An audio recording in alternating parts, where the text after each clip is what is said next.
বাংলাদেশের প্রধানমন্ত্রী জনাব তারেক রহমান ভারতবর্ষে আসছেন না, এই মুহূর্তের এটাই খবর। এতে কি হলো? এতে হলো এটাই যে ভারতবর্ষ না খেতে পেয়ে মরে যাবে। ভারতে আর জল আসবে না, ভারতে আর ডিজেল থাকবে না, পেট্রোল থাকবে না, এমনকি ভারতবর্ষের মেরুদণ্ড ভেঙে টুকরো টুকরো হয়ে যাবে। এরকম যারা মনে করছেন তাদের চিন্তাভাবনায় আমি অসম্মানজনক একটা মন্তব্য করতে চাই যে তারা এই পৃথিবীর সবথেকে বড় গান্ডু। কারণ ভারতবর্ষ যেই জায়গায় দাঁড়িয়ে আছে সেই জায়গায় বাংলাদেশ একেবারে পুচকি একটি দেশ, এবং তাদের অকাত কতটা তারা নিজেরাই জানে। যদিও তারা সেই অকাতের বাইরে গিয়ে বলে যে কলকাতা দখল করে নেব, দিল্লি দখল করে নেব, হ্যান কারেঙ্গা ত্যান কারেঙ্গা, আসলে তারা যখন মতে তখন হাঁটু এবং পা ভিজিয়ে ফেলে, কারণ সোজা হয় না। সেই একটি দেশ তারা কি বলছে, ভারত কেন চাইছে যে বাংলাদেশের প্রধানমন্ত্রী ভারতে আসুক, দিল্লি সফর করুক? তারা হাতে পায়ে ধরে নিয়ে যেতে চায়। Very good. এই চিন্তা ভাবনার জন্য আপনাকে 102 নম্বর দেওয়া উচিত, কারণ আপনি এতটা ভাবতে পেরেছেন, এর জন্য 2 নম্বর আপনার সত্যিই প্রাপ্য। এইখানে দাঁড়িয়ে আপনারা কি জানেন যে আপনারা আগুনের মধ্যে পেছন দিয়ে বসে আছেন এবং আগুন আপনার পেছন পোড়াচ্ছে? জিন্সের প্যান্ট পরে আছেন, তার জন্য বুঝতে পারছেন না। আর তলায় একটা চাটু দেওয়া আছে, সেই চাটুটা ভারত যদি সরিয়ে নেয় তাহলে বুঝবেন জিন্সের প্যান্টটা কিভাবে ধপ করে আগুন লেগে যাবে আর পেছনটা কিভাবে পুড়বে। তার কারণ হচ্ছে আপনারা নিরীহ প্রতিবেশী পেয়েছেন। আপনারা বলেন দাদাগিরি দেখাই আমাদের ভারতীয়রা বা ভারতের রাজনৈতিক নেতারা, আপনারা জানেনই না দাদাগিরি কাকে বলে। আপনারা 71-এ চলে যান, 71-এর আগে চলে যান, যখন আপনাদের দেশের মা বোনকে পাকিস্তান রেপ করছিল, ওটাকে দাদাগিরিও বলা হয় না, ওটাকে বলা হয় বর্বরতা। সেই বর্বরতাকে আপনারা যারা সমর্থন করেন তাদের অন্তত পা নেই, পায়ে আছে খুর। যদিও খুর যেই প্রাণীদের থাকে, গরু, তারপরে ঘোড়া এবং ছাগলদেরও, তারা অনেক উন্নত প্রাণী, তারা নিজেদের ভালো বোঝে, তাই আপনাদের পায়ে খুরও নেই। আপনাদের না আছে পা, না আছে হাত আর মাথা। ওটা আবার হয় নাকি বাংলাদেশিদের? যদি থাকতো তাহলে কুড়োল নিজের পায়ে মানুষ তো মারে, কিন্তু কুড়োল রাখা আছে তার উপরে নিয়ে গিয়ে নিজের পা মারে, এরকম দেখা গেল প্রথমবার। ভারতকে ছোট করছেন, করুন, কোনো অসুবিধা নেই। এবার ভারত ছোটও করবে না, বড়ও করবে না, আর পাত্তাই দেবে না, পাত্তা দেওয়া বন্ধ করে দিচ্ছে এবার। আপনারা বলছেন না ভারতের এত কেন যে আমাদের প্রধানমন্ত্রীকে নিয়ে যেতেই হবে? আরে বাবা, প্রতিবেশী দেশ সবসময় চাইবে যে একেবারে সব কিছু যেন ঠিকঠাক থাকে। আমি নিজে ব্যক্তিগতভাবে আমার পাশের বাড়ি যদি কোনো সমস্যা তৈরি করে, আমি তার সঙ্গে ডেকে কথা বলবো যে ভাই আমরা এটা মিটিয়ে নিই, কারণ আমাদের একসাথে থাকতে হবে সারা জীবন। সেটাকে যদি আমার প্রতিবেশী আমার দুর্বলতা মনে করে, যদি মনে করে আমাকে যে আমার কোনো ক্ষমতা নেই, আমি চাইছি ঝামেলা মেটাতে এই কারণে যে আমি তার সঙ্গে পেরে উঠবো না, তাহলে সেই প্রতিবেশী হচ্ছে মহাগান্ডু। বরঞ্চ তার যদি এতটুকু বুদ্ধি থাকে, সে বলবে যে বাহ, আমার সঙ্গে এসে বসছে, তার মানে আমাদের এই সমস্যা মিটিয়ে নেওয়া উচিত। আর যেই দেশে সমস্যাটাই হচ্ছে গিয়ে সবার আসল চাহিদা, যে ভাই ভালো করে কি করে হবে, দেশে ভালো করলে চলবে না, সব কলকারখানা চলবে, বিদ্যুৎ আসবে, এই রকমভাবে সমাজ চলে নাকি?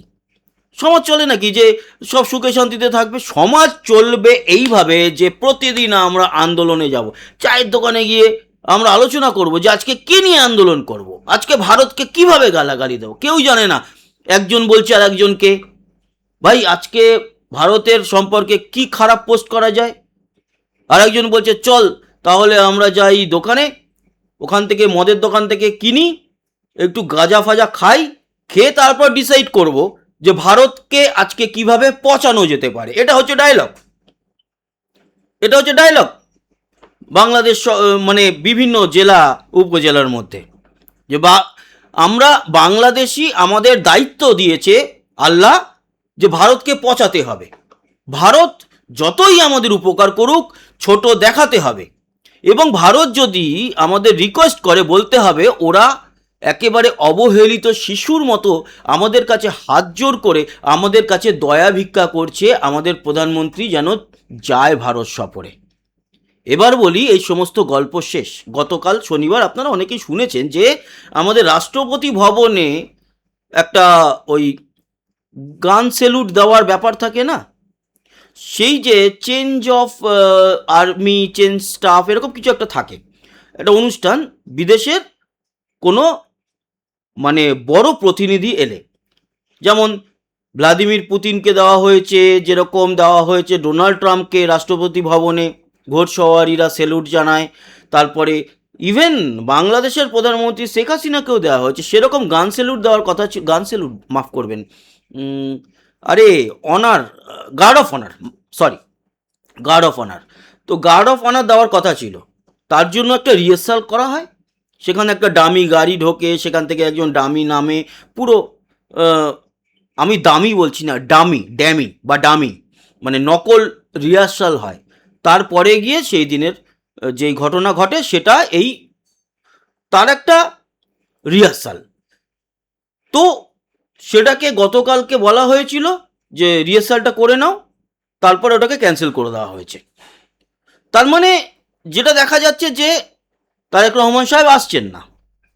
আমি সাহেব বলছি, এখনো জনাব বলছি। কেন বলছি? তার কারণ সেই শিক্ষাটা ভারতবর্ষ আমাকে দিয়েছে। যেরকমভাবে আমাদের প্রধানমন্ত্রীকে এই বাচ্চা ওই বাচ্চা বলা হয়, আমরা ওরকম নই। ওই যে আগের দিন বলেছিলাম না, যদি ভারতীয় নেতা মন্ত্রীরা বাংলাদেশিদের মতো হতো তাহলে বাংলাদেশ বলে কোনো দেশ এই মুহূর্তে থাকতো না। সেরকমই আমরা জনাব বলছি, আমরা সাহেব বলছি, এবং সেটা যদি কেউ মনে করে আমাদের দুর্বলতা, তাহলে সে গান্ডু, তার 14 পুরুষ গান্ডু।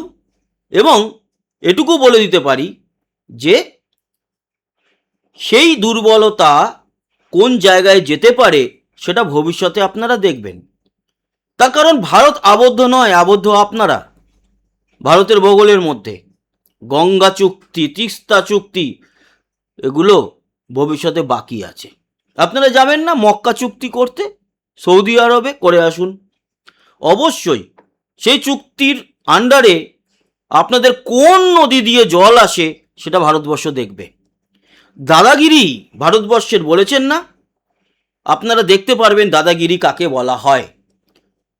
এবং একেবারে আগামী দিনে কোট করা হবে, একে বলা হয় হচ্ছে কি আসল দাদাগিরি। যেরকম পাকিস্তানের সিন্ধু জল চুক্তি বন্ধ করে দেওয়া হয়েছে, আন্তর্জাতিক কোড এই গোষ্ঠী ওই পিন্ডি কিচ্ছু করতে পারবে না। পাকিস্তান কিচ্ছু করতে পেরেছে?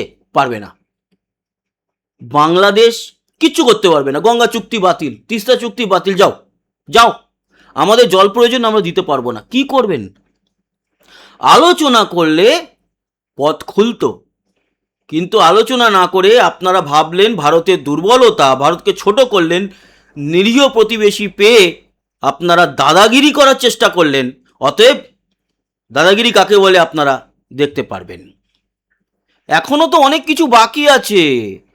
আপনাদের টোটাল যাতায়াতটা কোথা থেকে হয় জানেন তো? আপনারা নিজেকে ল্যান্ডলক কান্ট্রি বলবেন না, বলতে পারেন না। কেন? তার কারণ আপনাদের একটা জলপথ রয়েছে, কিন্তু আপনাদের জলপথের বাইরে ভারতের জলপথ, কারণ ওখানে আমাদের আন্দামান আছে। আন্দামান সহ যখনই বঙ্গোপসাগর থেকে ভারত মহাসাগরের রাস্তাটা খুলছে, মানে জলপথটা খুলছে, সেটাই কিন্তু মালিক আমরা, ভারত। সেখানে যদি বন্ধ করে দেওয়া হয়, কোনো বাংলাদেশি জাহাজ ঢুকতেও পারবে না, বেরোতেও পারবে না, বিদেশি জাহাজও সে আসতে পারবে না বাংলাদেশে। আপনারা বলবেন তো বন্ধ করে দিন। এইগুলো হচ্ছে গান্ডুদের কাজ। গান্ডুরা তো বলবে, তারা তো জানেই না ভবিষ্যৎ কি হতে পারে, তাদেরই বলা হয় গান্ডু। যারা কিছু বোঝেও না, জানেও না, শত্রুতাই যাদের রক্তে রয়েছে। এবং আরও একটা বড় ব্যাপার, বাকি যাতায়াত তো আকাশপথে, আর ম্যাক্সিমাম আকাশপথ যে ব্যবহার করে বাংলাদেশ সেটা ভারতের। তখন কি করবেন?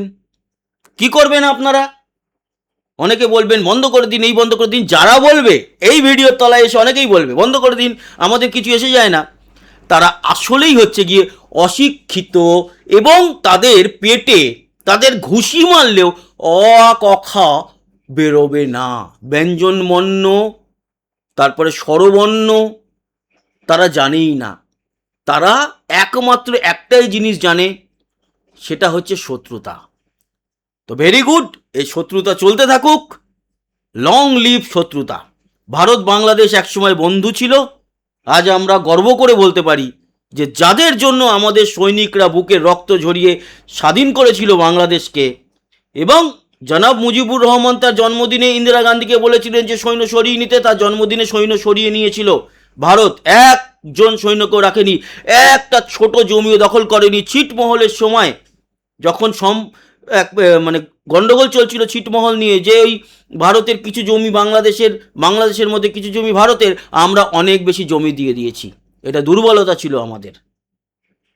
আর হবে না, আর দুর্বলতা আমরা করব না, আমরা দেখাবো না। কারণ আমরা দুর্বল নই, আমরা ভদ্র, ভালো। এই কারণে আমাদের নিরীহ পেয়ে আপনারা গালাগালি করেন, আমাদের পতাকা পোড়ান, আমাদেরকে অনেক ছোট করেন, কিন্তু আমরা কিছু বলি না। কেন বলি না? তার কারণ হচ্ছে, তাহলে আর বাংলাদেশের মানুষজনের সঙ্গে আমাদের ভারতীয় মানুষজনের পার্থক্য কি থাকলো?